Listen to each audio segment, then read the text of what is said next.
Hi guys! Welcome back to my channel. Ayan, panalo ang team na import itong si Domingo sa Star Magic All-Star Games 2024.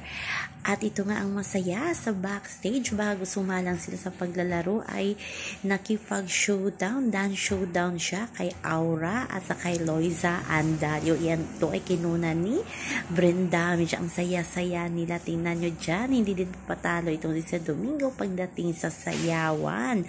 Syempre, iba din ang aura natin at si Loiza Andalio. Diba, nagsama-sama ang mga professional volleyball players at ang mga Star Magic artists. O, asaan kayo dyan? Pero ang saya, nanalo nga lagi ang Star Magic at natalo na naman itong sina Brendamage at ang team ni Bini Mika. So, abangan naman natin next year kung sino naman ang magiging import ng Star Magic Gallery sa volleyball community.